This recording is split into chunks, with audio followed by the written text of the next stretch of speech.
Welcome everyone to day 8 of the Democrat shutdown. As is our custom now, we'll come out every morning and give you an update on where things stand. I've tried to make this as simple as possible and as digestible as possible. It seems complicated, what's happening in Washington right now. It actually is very simple. Don't let the Democrats distract you and try to convince you of things that are not true. Yesterday, or a couple of days ago, Monday, I laid out 6 simple truths about how the Democrats shut down the government, why they did it, and why it is so important for them to come to their senses and turn the lights on. Yesterday, I went through 5 fast facts for you about the shutdown, and I explained, as everyone now knows, Chuck Schumer's desperate attempts to rehabilitate his own image by shutting down the government. Today, we're going to talk about some of the consequences of that shutdown and what it means to real people around this country, real Americans experiencing the devastating cost of their political antics here. And I'm going to read you some sample quotes and headlines that we just collected yesterday from around the country. Here's a headline from The Hill. GOP leaders point to Capitol Police missed paychecks as shutdown drags on. So today, the U.S. Capitol Police officers are going to come to work to bravely protect U.S. government officials and staff in these dangerous times. They're going to do that without pay. Many Democrats in this chamber, by the way, I want to note, are going to receive paychecks this month while the men and women of the U.S. Capitol Police who are protecting them will not. Here's another headline from the New York Post. Aviation groups warn a government shutdown will delay aircraft safety inspections, maintenance work on critical equipment. While air traffic controllers are going to continue to serve in their posts, thankfully, critical safety inspections are going to stop, increasing risk for air travelers. That affects everybody. Here's another headline from Georgia, local media in Georgia. Central Georgia food banks prepare for surge of new clients during the government shutdown. It's a sad headline. Remember, Georgia's 2 Democrat senators, Warnock and Ossoff, have now voted 5 times to keep the government closed down. 5 times so far.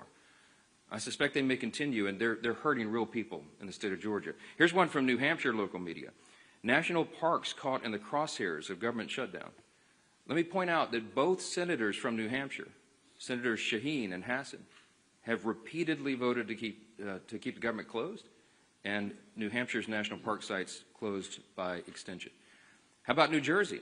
Here's a headline yesterday. Hospital at-home telehealth programs on hold amid government shutdown. You got 2 Democrat senators in New Jersey, Andy Kim and Cory Booker, and they have repeatedly voted against funding these programs which New Jerseyans rely upon daily. Here's one from Michigan. Michigan nonprofit leaders said a shutdown would be at best disruptive and at worst potentially devastating for local communities.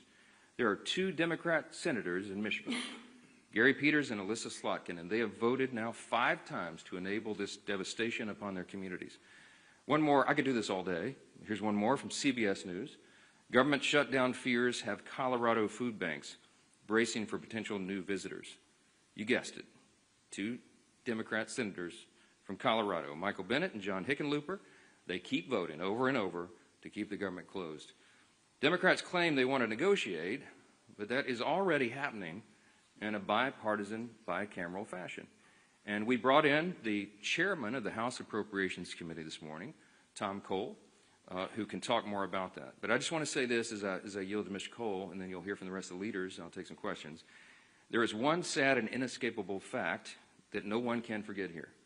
This shutdown is nothing more than political cover for Chuck Schumer and the Democrats. They are worried about the Marxist flank in their Democrat Party.